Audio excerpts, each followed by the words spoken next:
महाराष्ट्रातील पनवेल ते कन्याकुमारी या शहरांना जोडणाऱ्या राष्ट्रीय महामार्ग क्रमांक 66वर केरळातील अलेप्पी येथे आपण जर कधी गेलात तर आपल्याला तिथे दिसेल आंतरराष्ट्रीय क्वायर संग्रहालय.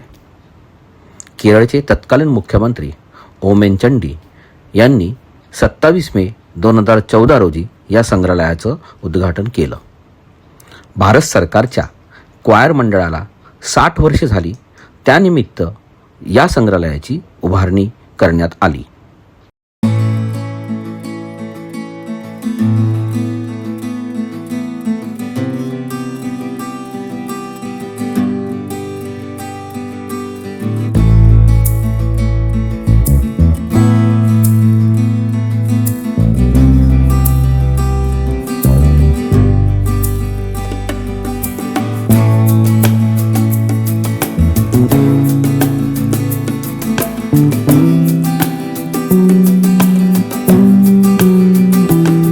नमस्कार. आपण जगाची क्वायर इंडस्ट्रीची राजधानी मानल्या जाणाऱ्या अलप्पुझा किंवा अलेप्पी या नावाने ओळखल्या जाणाऱ्या शहरात आहोत. राजा केशवदास यांनी जवळपास 18व्या शतकात या शहराची स्थापना केली आणि त्यांना इथे असे कॅनल विकसित केले की ज्याच्यावर आधारित वाहतूक होते. आजच्या भाषेत त्याला बॅकवॉटर ट्रान्सपोर्ट किंवा बॅकवॉटर रायडिंग केले जातं. मुंबईसह अनेक शहरातले उद्योगपती त्या काळातले त्यांनी विविध सवलती देऊन त्यांना या शहरात बसायला लावलं आणि या शहराचं एक आंतरराष्ट्रीय मार्केट म्हणून त्या काळात विकास 1800च्या काळामध्ये तो झाला. पण त्यानंतर आपण जर बघाल तर हेनरी स्मेल आणि जेम्स दरार या 2 विजनरी लोकांनी हे मुळात बंगालमध्ये यांची क्वायर इंडस्ट्री जूटपासून हे विविध वस्तू बनवत होते.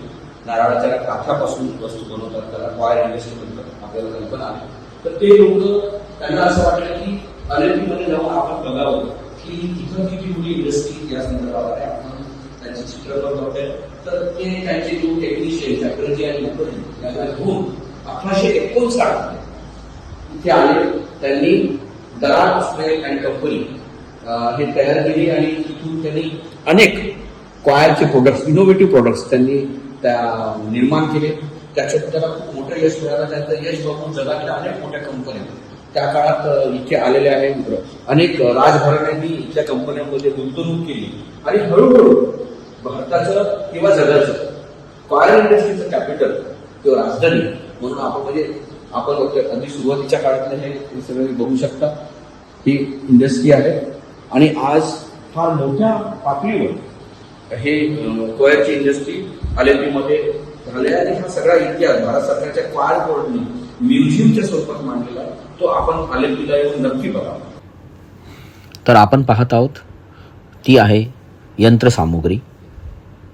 या क्वायर इंडस्ट्रीमधली ही अतिशय महत्त्वाची अशी ही यंत्रसामुग्री आहे. नारळाच्या कात्यांपासून ज्या कलात्मक वस्तू बनतात त्या या यंत्रावरच घडवल्या जातात, तयार होतात. या संग्रहालयात 3 दिवसीय प्रशिक्षण शिबिरही लोकांसाठी आयोजित केली जात असतात. त्यावेळेला या यंत्रसामुग्रीवरच उपस्थितांना प्रशिक्षणसुद्धा दिलं जातं.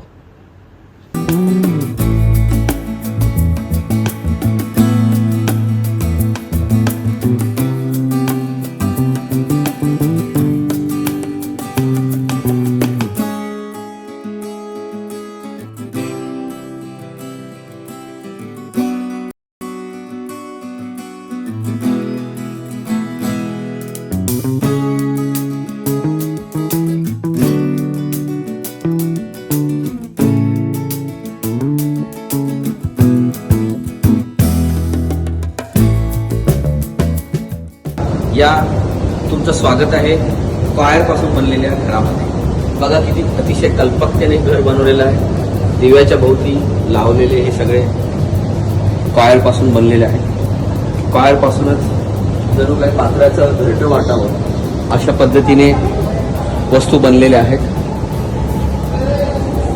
दारावरच्या खांब त्याच्यावर पण नारळाच्या दोरी दिसत आहेत. एक त्याला एक अँटिक लुक त्याच्यामुळे आलेलं आहे. ते हत्तीला जे केरळामध्ये सणांच्या वेळेला लावलं जाते ते सुद्धा क्वायर पासून बनलेलं आहे. या खिडक्या बघा, खिडक्या या खिडक्यात हे जरी काच असल्या तर काचाच्या या ज्या चौकटी आहे, ज्या आता चौकटीमध्ये बनवलेल्या आहेत, ह्या सुद्धा नारळाच्या धाग्यापासून बनलेल्या आहेत. त्याच्यात तुम्ही कदाचित विश्वासही ठेवू शकणार नाही. आपण आता आणखी आतमध्ये आपण येऊया आणि बघूया.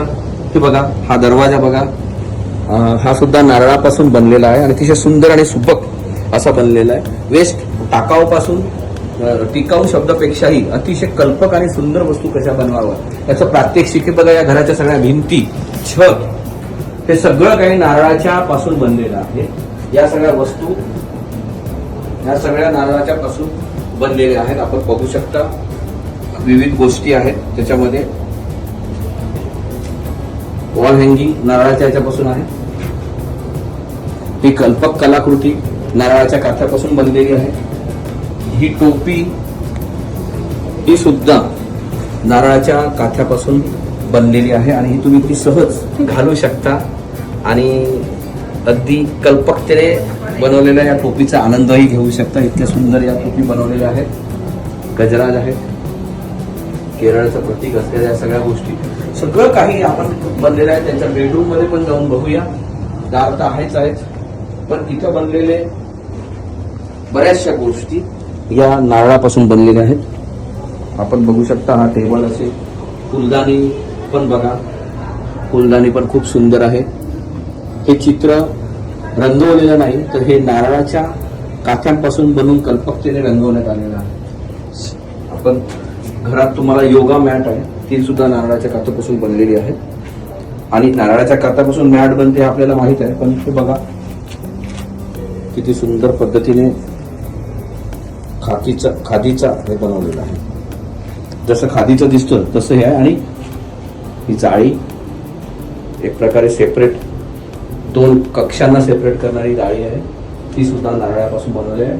जणू काही ती धाग्यापासून बनली आहे असं वाटावं इतक्या कल्पकतेने बनलेली आहे. आपण त्याला हात लावल्यानंतर लक्षात येतं की ही नारळाच्या धाग्यापासून बनलेली आहे. तर आपण जेव्हा केव्हा या म्युझियमला, अलिप्पीला याल तर या म्युझियमला आणि खास करून क्वायरपासून बनलेल्या या घराला भेट द्यायला विसरू नका.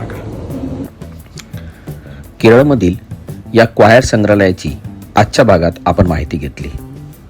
ही माहिती आणि हा व्हिडिओ आपल्याला आवडला असेल तर नक्की लाईक करा. रंगतरंग चॅनल मधील असे माहितीपूर्ण व्हिडिओ न चुकता पाहण्यासाठी रंगतरंगला सबस्क्राईब करा आणि असे नवनवीन व्हिडिओचे नोटिफिकेशन मिळवण्यासाठी नोटिफिकेशनच्या बटनला क्लिक करायला विसरू नका. धन्यवाद.